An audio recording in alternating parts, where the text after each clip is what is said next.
বাংলাদেশে ভারতের পতাকা পাড়িয়ে কলেজে ঢোকা হচ্ছে, বাথরুম করা হচ্ছে।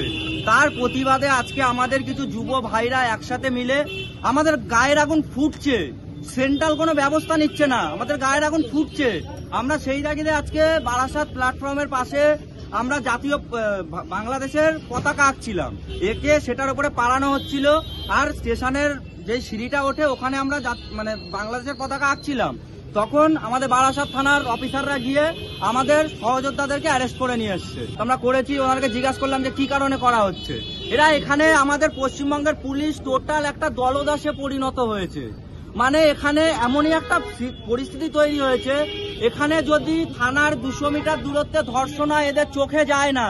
এখানে যদি 5 কিলোমিটার দূর থেকে একটা বাইক হেলমেট ছাড়া আসে এদের চোখে যায়। এখানে কোথায় আতঙ্কবাদীদের র্যালি বের হয় তখন এদেরকে খুঁজে পাওয়া যায় না। যখন দেশকে কেউ অপমান করে, দেশের জাতীয় পতাকাকে অবমাননা করে, তার বিরুদ্ধে যখন প্রতিবাদ করা হয় তখন এদের চোখ যায়, এদের কাছে খবর চলে আসে, এদের এজেন্ট তখন এদেরকে খবর দিয়ে দেয়। আর এমনি যখন ধর্ষণ হয়, মারামারি হয়, তখন এদের একটাকেও খুঁজে পাবেন না। এক নির্লজ্জ মহিলা আছে, তিনি এটাকে মিনি পাকিস্তান করতে চাইছে। আমরা বজরং দলের থেকে বলছি, এই পশ্চিমবঙ্গকে মিনি পাকিস্তান আমরা হতে দেব না। আর আমরা এখনো থানায় রয়েছি, আমাদের সহযোদ্ধাদের যদি না ছাড়ে আমরা সারা রাত এই থানার সামনে বিক্ষোভ করব, সারা রাত।